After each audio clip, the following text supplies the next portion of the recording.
जय श्री राधे, हर हर महादेव। बात करेंगे घर में जो हमारे स्वरूप रहते हैं, जिनको बिना पूजा के मूर्ति कहते हैं और पूजा प्रारंभ होने के बाद स्वरूप बोलते हैं। अगर वो किसी प्रकार से अंग भंग हो जाता है, खंडित हो जाती हैं, तो उनका क्या करना चाहिए? प्राय लोग कुंड में छोड़ देते हैं, ऐसे ही कहीं पीपल के नीचे रख देते हैं। ऐसा कदापि ना करें। अगर जो आपका कोई भी पूजित स्वरूप अंगहीन हो जाता है, अंग भंग हो जाता है, तो सर्वप्रथम उसकी विधिवत पूजा करके दूसरा स्वरूप लाके विधिवत आह्वान करके कि प्रभु अब आप इस शरीर को छोड़कर आप इस स्वरूप में आ जाएं। जैसे हम लोगों के शरीर का परिवर्तन होता है, उसी तरीके से बाद में उस स्वरूप को ले जाकर पूजन करें। पूजन बाद निवेदन करें कि आप इस स्वरूप में आ जाएं। अगर किसी ब्राह्मण द्वारा करवा रहे हैं तो वो विधिवत करवाएगा। अग्नोत्तारण वगैरह सर्वप्रथम मैं थोड़ा सा अग्नोत्तारण के विषय में बताना चाहूँगा। वो हर किसी को करना चाहिए, इसमें कोई बहुत बड़ी विधा नहीं है। कोई भी नया स्वरूप लाते हैं तो नया स्वरूप लाने पर क्या है कि सर्वप्रथम उसको जल से स्नान कराएं। जल से स्नान कराने के बाद उसमें घी लगाएं। घी लगाने के बाद जो है 12 मंत्र, वैसे वैदिक मंत्रों का प्रयोग किया गया है, तो 12 वैदिक मंत्र नहीं आते हैं तो जिस देवता की पूजा कर रहे हैं उस देवता के नाम को 12 बार ले लें और दूध से स्नान करा दें। दूध से स्नान कराने के बाद पुनः जल से स्नान गंगा जल से कराएं और गंगा जल से स्नान कराने के बाद दीपक जो आपने जला रखा है उस दीपक की लौ उस स्वरूप को दिखाएं, मूर्ति को दिखाएं जो नूतन मूर्ति है। इसको बोलते हैं अग्नोत्तारण। ये सर्वप्रथम विधा हर किसी को, कोई भी धातु की मूर्ति लाते हैं उसको करना चाहिए। अगर जो आप पैसे लाते हैं पाषाण की घर में कदापि ना रखें, और जो धातु भी घर में रखते हैं और जब खंडित हो जाती है तो पूजन करें, निवेदन करें उस स्वरूप में आने के लिए जो आप नूतन स्वरूप लाए हैं। जैसे हम लोगों का शरीर पर आत्मा तो रहती है, शरीर जो पंच तत्व का विलीन हो जाए, लेकिन वो भगवान का है। तो पहले तो ये कहा गया कि प्रयास करें कि किसी प्रकार का अंगहीन ना हो। किसी कारणवश हो जाता है तो उसको परिवर्तित कर उसको सीधा ले जाके गंगा में समाधिस्थ कर दें, जिससे किसी का पैर ना लगे, कोई थूके थाके नहीं, कोई अवशिष्ट वस्तुएं ना उनके ऊपर पड़े। ये विशेष ध्यान रखना चाहिए मूर्ति के लिए। डायरेक्ट सीधा कहीं अग्नि कुंड में बिना विसर्जन किए और कहीं रखना, पीपल के नीचे रखना, ऐसा कदापि नहीं करना चाहिए। क्योंकि जब आप उनका आह्वान करते हैं तब वो आते हैं और आप फिर बिना उनसे निवेदन किए कि आप इस स्वरूप से हट जाइए, आप सीधा ले जाके उनको बिठा लाते हैं। मान लीजिए कोई आपको अपने घर पे बुलाए, आप सेवा लें, हो सकता है रिलेशन में लंबी सेवा लें और आपका कोई अंग भंग हो जाए तो क्या है, थोड़ी ना कि जाके बिठा देंगे कहीं। तो भगवान को भाव की विशेषता होती है, तो भाव के साथ दूसरे स्वरूप में उनका आह्वान करें और उस स्वरूप को ले जाके गंगा जी में जल समाधि अर्पित करें। मेन बात है कि गंगा जी के किनारे पे बहुत सारी गंदगी पड़ी होती है, जैसे मूर्ति डाल देते हैं उसी के साथ पड़ा होता है। जो पूजित मूर्ति है उसको किनारे पे रखना ही नहीं है। जल समाधि मतलब जल के अंदर, तो जहाँ पे गहराई में लोग बाग नहाते हैं वगैरह, तो वहाँ पे नहीं छोड़ना चाहिए। नहीं, वहाँ पे नाव करके गहराई में जाके जहाँ कोई नहाता नहीं, बीच गंगा में।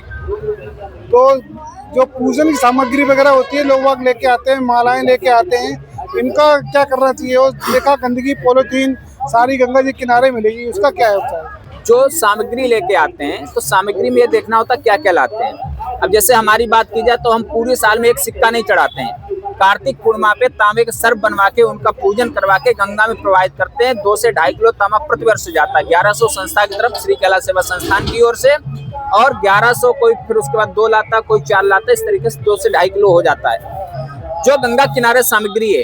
अब मान लीजिए हवन सामग्री है, ठीक है, आप उसको गमले में प्रयोग कर सकते हैं। आप भूमि विसर्जन बालू में कर सकते हैं। पन्नी कदापि ना लाएं। कुछ लोग अगरबत्ती का पैकेट, धूपबत्ती का पैकेट, पूजा की पन्नी, फूल की पन्नी, सारी कुछ ले आते हैं यहाँ पर। उसके साथ साथ मूर्ति जो फोटो की अवशिष्ट हो जाए, जिसमें दाग पड़ जाते हैं, उसको लाके शीशे सहित छोड़ते हैं। अगर जो आपको यह है कि नहीं हमें गंगा में ही छोड़ना है, गंगा की बालू में ही भूमि विसर्जन करना है, तो सबसे अच्छा है उसकी जो लकड़ी किनारे होती है उसको हटाएं, पिलाई हटाएं, कांच निकाल लें। वो आपके दूसरी फोटो फ्रेम करने में प्रयोग होगी, नहीं होगी कबाड़ में चली जाएगी। और वो स्वरूप है अगर जो कागज का भी है उसको लाके आप उनमें प्रोवाइड कर देंगे भूमि में विशेष रूप से, तो वो सर्वप्रथम सबसे उत्तम रहेगा। सीधा लाके गंगा किनारे रख देते हैं, कहीं पैर पड़ता है, या शिवलिंग भगवान बालू की स्वरूप भगवान का बना देते हैं, वो पैरों से पड़ता है, उसको करने के बाद जो है गंगा में विसर्जित कर देना चाहिए। कोई भी अवशिष्ट गंगा में कदापि नहीं छोड़नी चाहिए। गंगा मैया मानते हैं क्योंकि एक शब्द कहना चाहूंगा, सर्व तीर्थमयी गंगा। सारे तीर्थ गंगा में रहते हैं, इसलिए गंगा की पूजा सर्वमान्य। आप किसी की पूजा ना कर पाओ, जैसे घर में केवल एक दीप जला दें।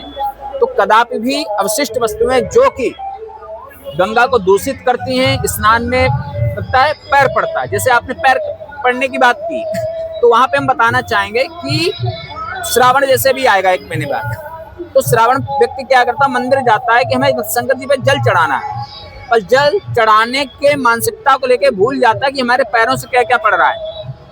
भगवान पे चढ़ी हुई बहुत सारी वस्तुएं उनके पैरों से पड़ जाती हैं। अब पैरों पे पड़ने के कारण उसका दोष क्या लगता है, तो इस दोष को जानने के लिए भगवान शिव का एक परम भक्त हुआ है जिसका नाम था पुष्पदंत। वो गंधर्व वर्ण से आता था, उसको अदृश्य होने की शक्ति प्राप्त थी, और उसका भाव ये था कि भगवान को हम बहुत चुनिंदा पुष्प चढ़ाएं, अच्छे अच्छे 3 लोक में जहां भी मिलते थे, तो सबसे अच्छे उसे इंद्र के बाग में मिले, तो जाता था फूल लाके भगवान शिव पे चढ़ाता था। इंद्र ने देवगुरु बृहस्पति से कहा, गुरुवर ये बताइए हमारे चुनिंदा पुष्प कहाँ जाते हैं बगीचे से। उन्होंने ध्यान लगाकर देखा कि पुष्पदंत नाम का गंधर्व है, वो नित्य ही अदृश्य होके आता है, पुष्प बगीचे से ले जाकर भगवान शिव की पूजा करता है। मतलब ऐसा भक्त था जो पुष्प चढ़ाने से कभी संतुष्टि नहीं हो रही, सोचता और कितना अच्छा कर सकते हैं। बोले इसका उपाय क्या है, बोले एक ही उपाय है, बोले जो भगवान शिव पर चढ़ा हुआ निर्माल्य है, अब उसको ले जाके आप द्वार मार्ग आने वाले रास्ते में बिखरा दीजिए। वही किया गया। प्रातःकालीन ब्रह्म मुहूर्त में जैसे ही पुष्पदंत नाम के गंधर्व ने इंद्र के बगीचे में प्रवेश किया, उसका पैर भगवान शिव के निर्माल्य पर पड़ा और उसके अदृश्य होने की शक्ति छीन हो गई, वो सशरीर में आ गया। सशरीर में आने के बाद भगवान शिव की उसने जिन शब्दों के साथ स्तुति की, उसको आज के समय में हम महिमना स्तोत्र के नाम से जानते हैं, जो कि 53 यानी 53 श्लोक हैं, शिखरणी छंद में बोले जाते हैं। इसलिए पूजा करने से ज्यादा महत्वपूर्ण है कि भगवान शिव पे चढ़ी हुई कोई भी वस्तु या किसी भी भगवान जो हमारे हैं उन पे चढ़ी हुई वस्तु, कोई भी निर्मल पत्र पुष्प आपके पैरों से ना पड़े, इसका विशेष ध्यान रखना चाहिए।